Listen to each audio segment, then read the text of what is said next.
morning. In the last video class, I told you about the various concepts that is of accountancy. Concepts are compulsory to be followed by every accountant. And in this class, I am going to deal with the accounting conventions and the practical way of dealing with accounts. Okay, these are the two things that I am going to tell today.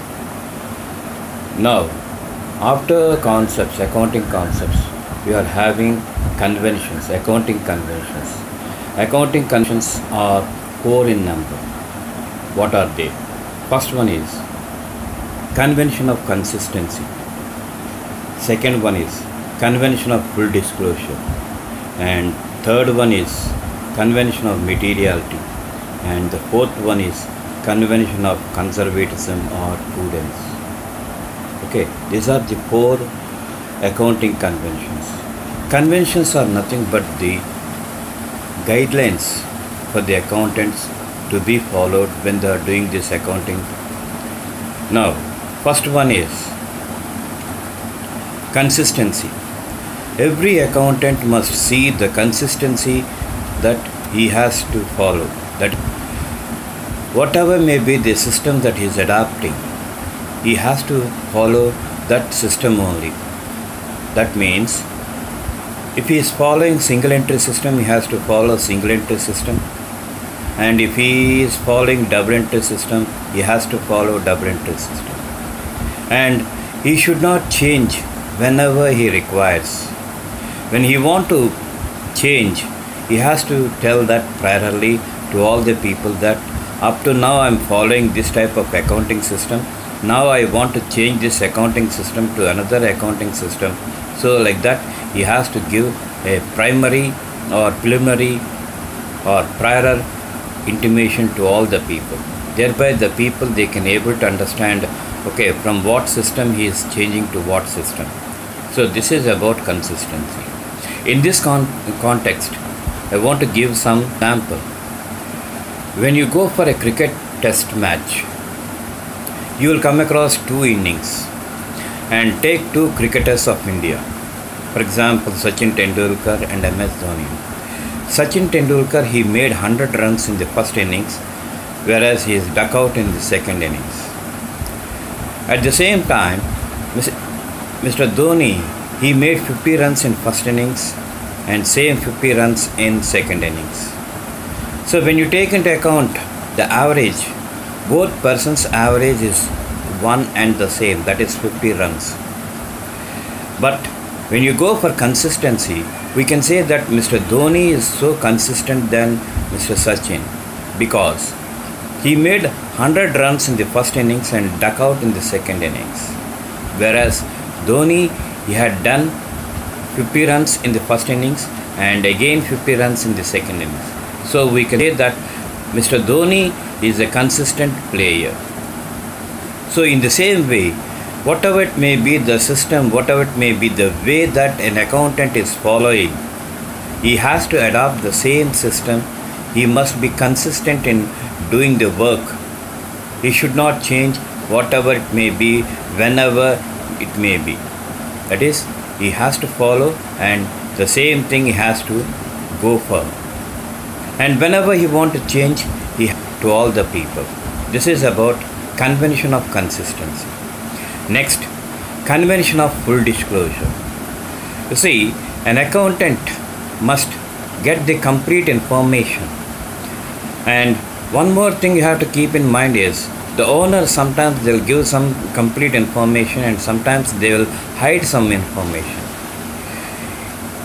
So the accountant, he has to take into account that information also completely from the owners. That is, he has to ask the owners about the information.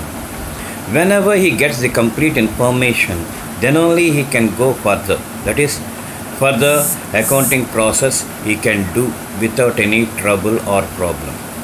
So convention of full disclosure, it tells that every information, whether it may be as one, it should be disclosed to the accountant.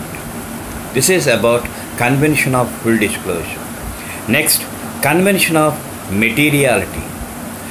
When complete information was disclosed to the accountant, he has to take the important information, that is material, whatever it may be, that is essential for him.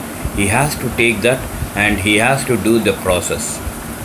So that is nothing but convention of materiality. Okay, unnecessary information he should not consider, and whatever it is required, whatever it may be, the information that was required, he has to take that and he has to do the convention of. And next one is convention of prudence or conservatism.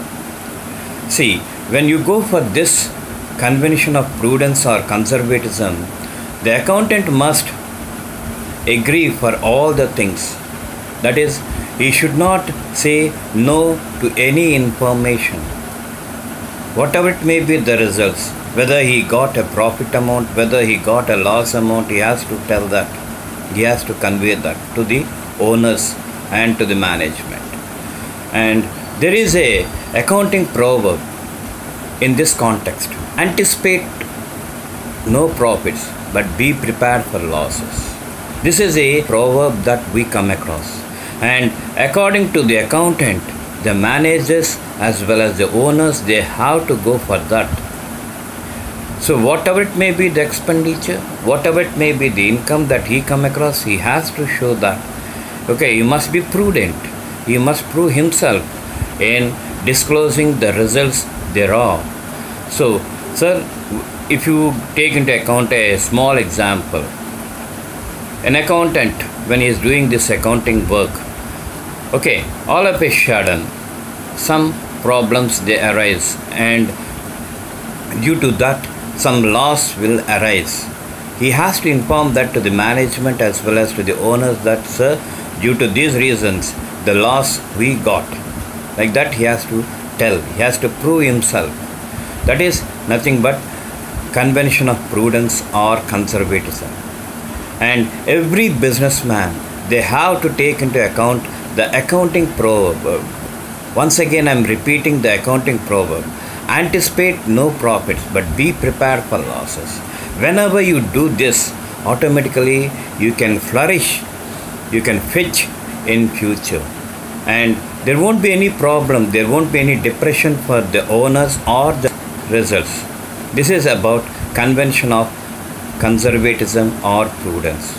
And one thing I have to tell you again and again is, these are nothing but the important principles that every person, whomever they are dealing with accounts, whomever they are studying this accounts, they have to compulsory follow.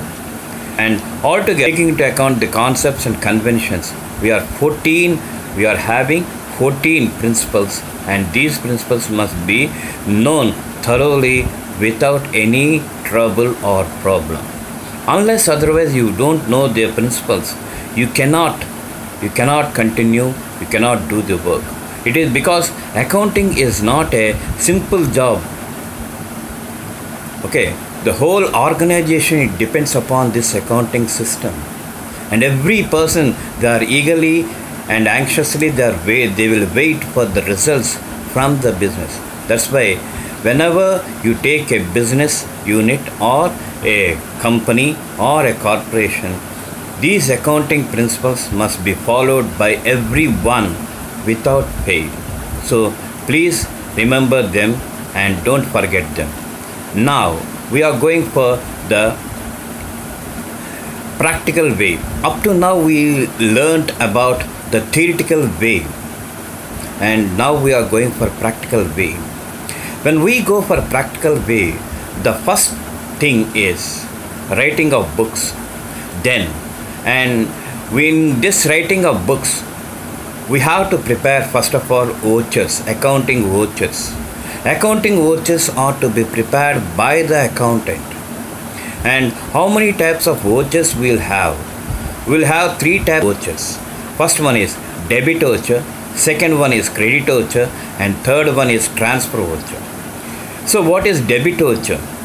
All the payments, whatever the company people or the business people, whatever they are doing, they'll go for debit voucher.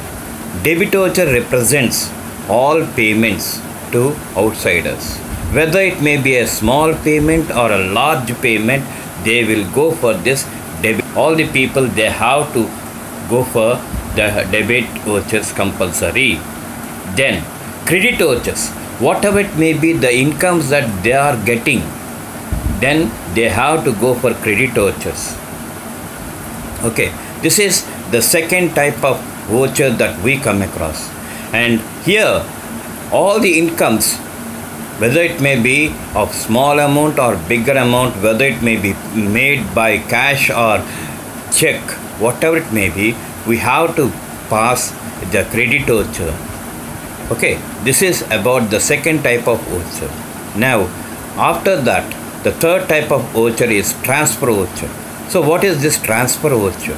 Transfer voucher is not a payment voucher or a receipt voucher. It is just voucher that shows the transfer of some items to some items.